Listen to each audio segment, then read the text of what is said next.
Kenalkan, nama saya Rini Anggraini, NIM 0306211002. Berikutnya pertumbuhan. Pertumbuhan merupakan proses bertambahnya jumlah dan ukuran sel dalam tubuh.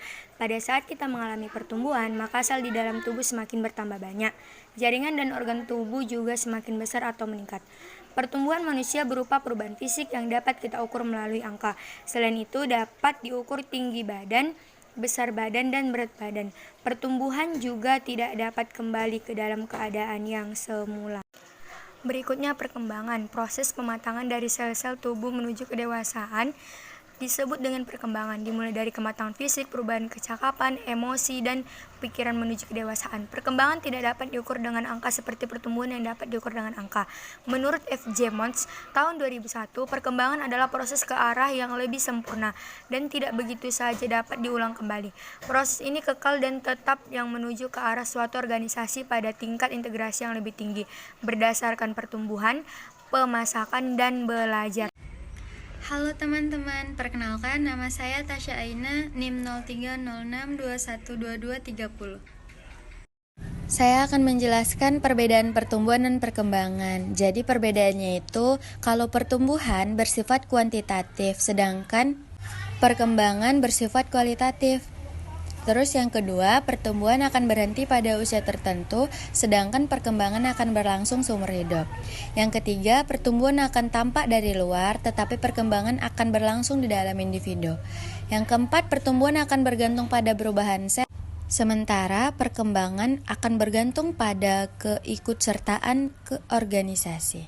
Yang kelima, pertumbuhan akan berfokus pada satu aspek, sementara perkembangan akan fokus pada beberapa aspek. Materi selanjutnya, ciri-ciri makhluk hidup. Yang pertama, bergerak. Bergerak di sini yaitu dapat bergerak tanpa dibantu oleh pihak lain. Yang kedua, bernafas, yang dalam artian menghirup oksigen dan mengeluarkan karbon dioksida. Cara manusia bernafas dengan menggunakan sistem alat pernapasan.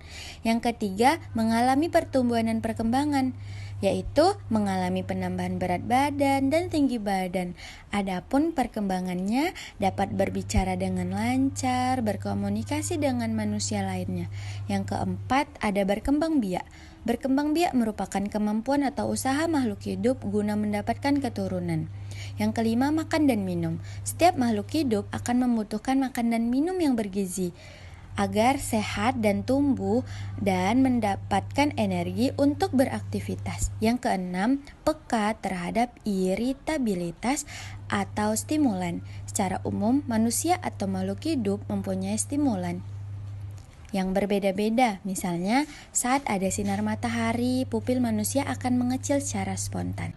Nama saya Ryan Prajuda, NIM saya 0306212047. Faktor-faktor yang mempengaruhi pertumbuhan dan perkembangan. 1. Faktor genetik dan keturunan. 2. Faktor hormon. 3. Faktor gizi. 4. Faktor lingkungan. 5. Faktor olahraga atau kesehatan. Nama saya Lutfi Adam Lubis, NIM 0306211000. Tahapan pertumbuhan dan perkembangan manusia. Yang pertama itu ada embrionik. Nah, embrionik ini ada 1 sampai 9 bulan dalam kandungan. Yang kedua itu ada pasca embrionik atau bayi dari 3 bulan sampai 12 bulan. Yang ketiga itu ada balita. Nah, di balita ini dari 1 tahun sampai 5 tahun. Yang keempat ada masa kanak-kanak dari 5 tahun sampai 13 tahun. Yang kelima itu ada masa remaja dari 13 tahun sampai 18 tahun. Yang keenam ada masa dewasa dari 18 tahun ke atas. Nah, yang terakhir itu ada masa tua atau manula, yaitu 60 tahun ke atas. Audio Jungle.